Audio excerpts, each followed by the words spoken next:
Thank you for taking the time to watch this episode of Life Support. If you enjoy the content, we would ask that you like it, hit subscribe, and share it with your friends.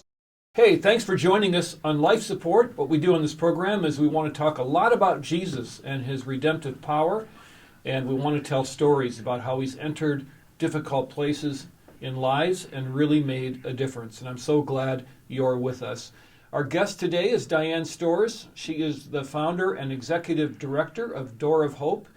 You joined us last time too, and I'm so glad you're here again. Thanks a lot, Diane. Oh, it's so great to be with you, Pastor Paul. We talked about Door of Hope. Tell me a little bit about your ministry and what you do. So when God gave me the vision for Door of Hope, he was very specific that it was 3 different missions that he had us on. And the first is to work with the individual. And we work with men, women, and children, and we do that. We do a lot of prayer ministry. We have a trauma-trained therapist on our staff, and we have about 10 different support groups. We do them locally, we do them nationally, and we also do them internationally. So I think now, pretty soon, we're going to be almost at 30 countries that are participating in our support groups. Wow. And God led you there because you have a difficult past, and we talked a little bit about that, but you were in an abusive relationship, and God reached down and rescued you from that, and now look at you. You're helping so many different women and men. Can you use an anonymous name and maybe tell us a couple stories of how Christ has reached in and touched a person and drawn them out of this and healed them? Oh, absolutely. There's so many. So I think, first of all, what popped into my mind was one of the men who joined our men's support group. On the very first night, he told this group of men that he had been sexually abused as a little boy. And he said that he had a best friend for 25 years, but he never mentioned it to him. But he felt so safe and supported that night that he was able to really open that up and start his healing journey. We're working with a woman who was raised by a Muslim mom and a very, very high-level Hindi father. And we've been working with her now for about 3 years. She's been in many support groups. We have about 10 different support groups.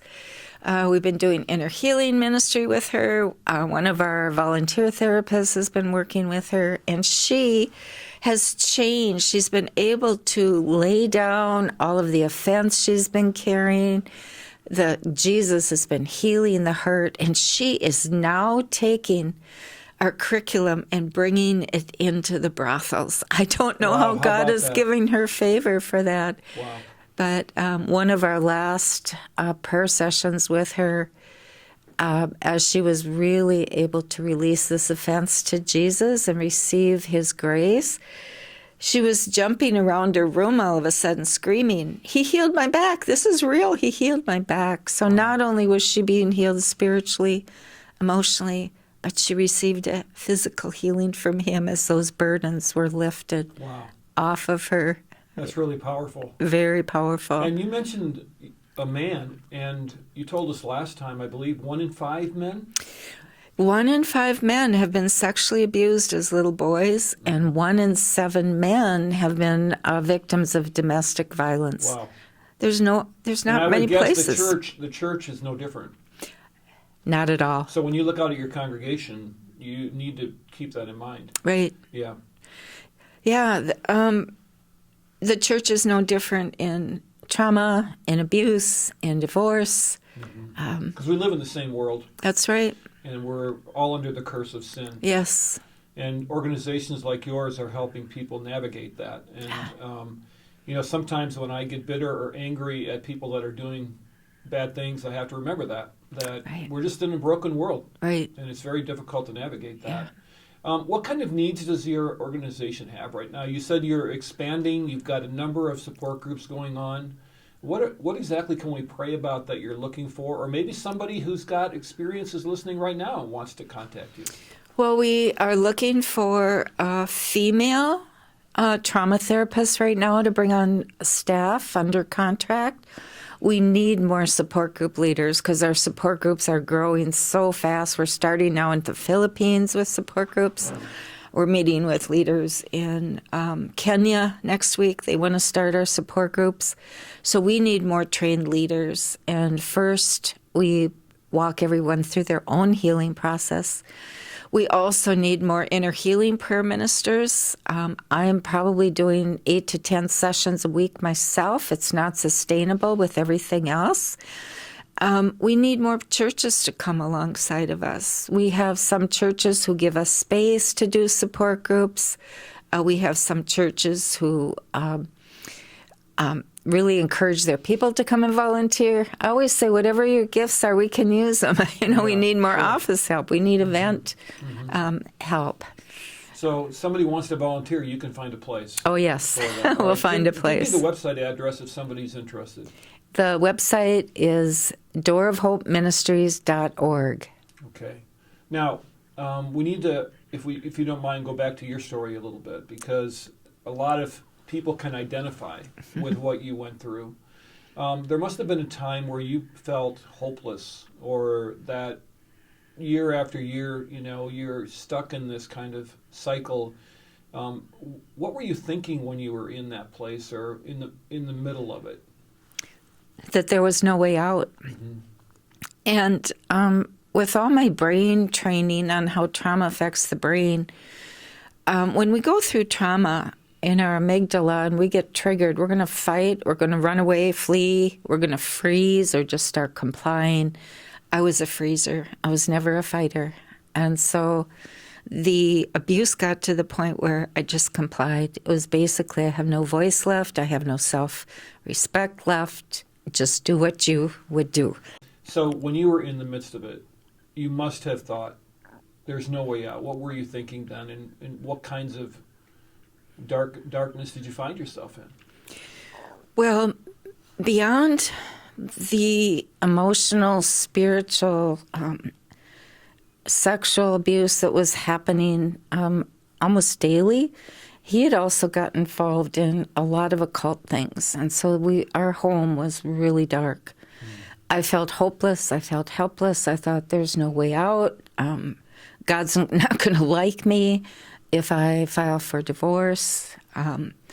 You freeze. You get to the point where it's like you've lost all your resources. You don't have the energy to fight it anymore. No. I just want to share something, if that's okay. When I was in Bible school, I was so guilty and so filled with shame that I was going through a divorce. And 3 of these godly men who were teachers, 2 of them were pastors, they knelt at my feet and they asked forgiveness on the part of all the men who had ever hurt me. Wow. And they told me that I was not breaking the covenant. The first time he misused me, he broke the covenant. That set me free in so many areas. What a wonderful gift that was. Yes, it was. Yeah. Yeah, and when you look at, God's view of us, he does not prefer divorce, that's for sure. And no. We don't want people to get divorced, but we do want people to be safe. Absolutely. And we do want people to heal. Yeah. And so when you were in that dark place, what happened that you were able to see a tunnel, a light, a way out? Well, I finally got enough courage to sneak out to a Bible study because we were not allowed to go to church. And the first Bible study I went to was how to be led by the Holy Spirit. And so it was like internally things began to change and lights began to come on. And I got stronger and stronger until at one point I took the kids. Well, first of all, I took the kids many times during the night, drove around, but there was no place to go. Mm-hmm. So I'd end up back at home. But I finally got enough courage to go to a friend's house, and she hid us out for a season. I left a note saying, you have to meet with this pastor and me. He did it. He played the game very well. And then all of a sudden, he got a job after he had hardly ever worked and moved us out to the West Coast. And because of all his promises and, saying the right things, I went back home. And now here I am on the West Coast again, isolated from family and from friends. How hard was it for you to rebuild trust in people in general, after going through that, and you were constantly lied to, and you thought, oh, he might be changing, and we can do this and that. Was it difficult to do that? It was a process for sure. I was trusting to a fault. And when I first got out, I was talking too much. I was telling too many people my story, and most of them didn't know how to respond or what to say, or it triggered their own trauma. It's hard to know what to talk about and what not to talk about, right. Even when when you're years removed from it. Right, right. And so I learned to just share a little bit and then wait to see how they responded. And if they shared a little bit of their heart, then I would step in another step closer. Mm-hmm. And I think that's how healthy relationships are formed. Yeah. And God rescued you, and here you are now. So in our culture right now, we have some talk going on about abuse. We had the whole movement of women who were finally coming up and saying, "Hey, this is happening to me." So, do you see a shift in culture and in the churches that women can feel a little better about talking to someone, or is it still danger zone? It's 50-50, or maybe less than that. But I do see movement in the church. I see more and more pastors being educated, just really wanting to dive into this. I see more leaders acknowledging their own pain and getting healing for that. We can't heal anything that we're not aware of.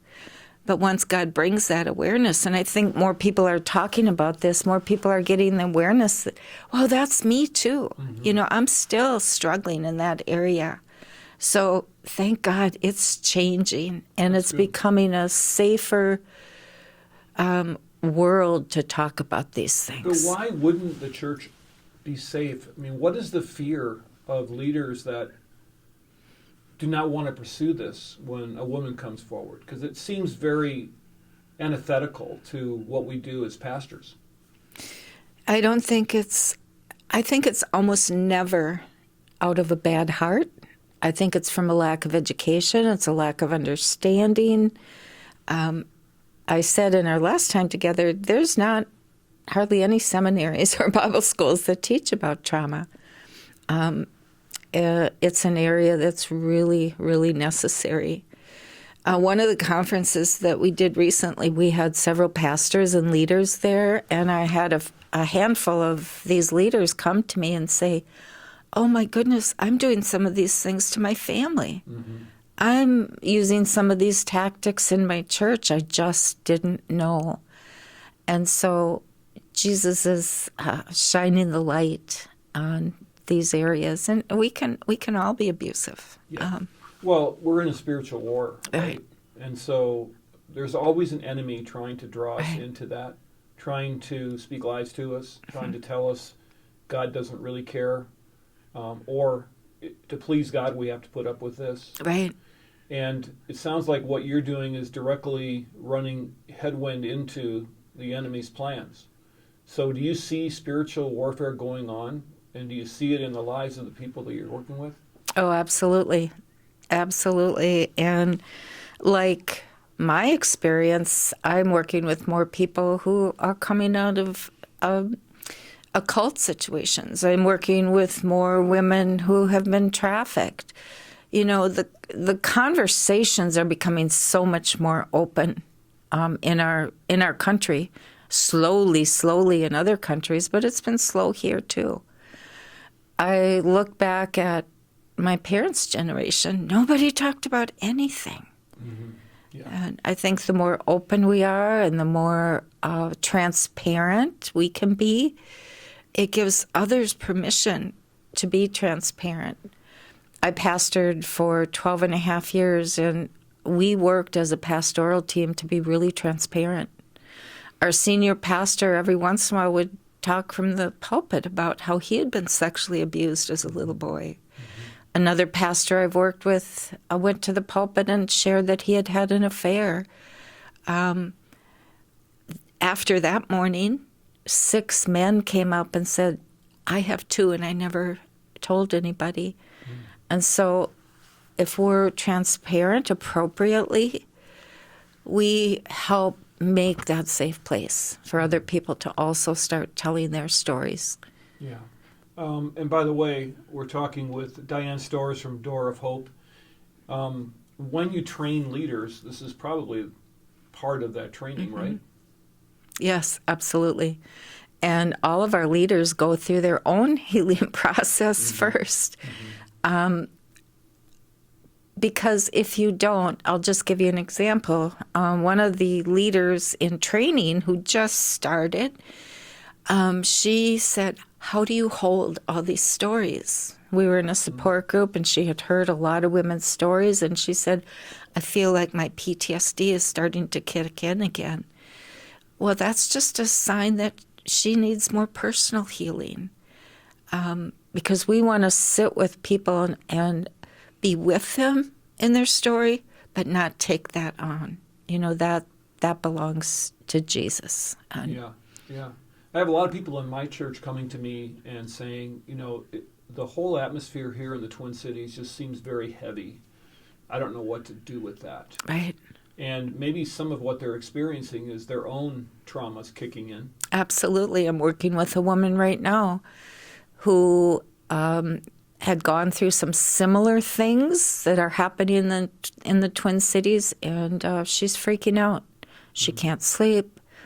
It's just reigniting all the memories of real situations that she had been in.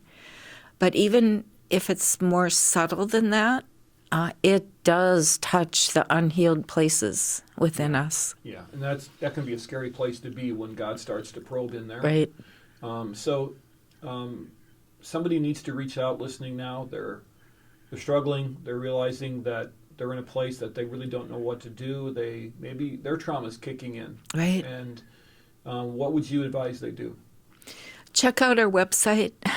You can sign up for a session with our therapist. You can sign up for a prayer appointment. You can sign up for support groups. We do 4 9-week support group sessions every year. Right now we're looking for a family coordinator because we want to start doing parenting classes. And we were doing groups for kids and teens, but because of bandwidth and lack of resources, we had to lay those down for a season. We're hoping to bring those back. So get online, contact you. Right. You can send me an email, Diane. All confidential? Yep, all confidential. That has to be number one. You can email me at diane@doorofhopeministries.org. I want to assure you that the number one thing that we are interested in is helping you feel safe. Because if we don't feel safe, we're not going to let love start coming in from safe people or from a God we can't see. Yeah, you can't even open yourself up to what God wants you to do when you're trying to just survive. Right. Yeah. But once love starts coming in, we see people's true identity, their God-given identity surface. And out of that, I can't tell you how many times people find their real purpose.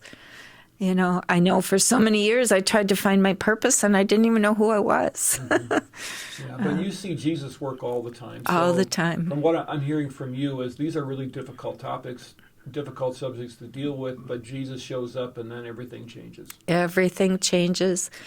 I tell everybody who comes a couple things. I tell them, first of all, this isn't about healing, which kind of shocks them, but this is about intimacy with Jesus. Because as we grow in His truth and His love, all the lies start falling away.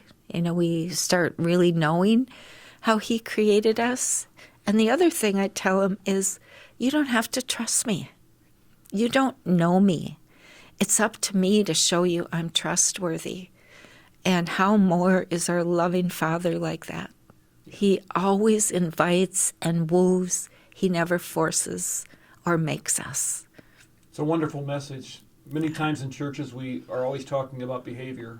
Right. You need to do this, need to do that, don't do that. And all for the right reasons. We're trying to help people. Right. but we don't talk about intimacy with Christ as the Right. goal. You know, I've said this for probably 2 decades, but I think sometimes we get the mindset that we need to behave, and then we can start believing, and then we belong.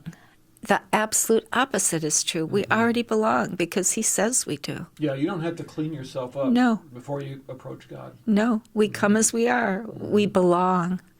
And then we can start really believing as we develop that trust with him and others. And then the behaviors, they just drop off. I have so many people saying to me, I can't even think like I used to think. Yeah, that's amazing. It is. Total transformation of the heart. Right. All right, one more time, the website for Door of Hope. doorofhopeministries.org. Thanks for all you're doing, and thanks for dropping by and sharing it with us. I really appreciate it. It's been such an honor and joy. Thanks, Pastor Paul. Thank you.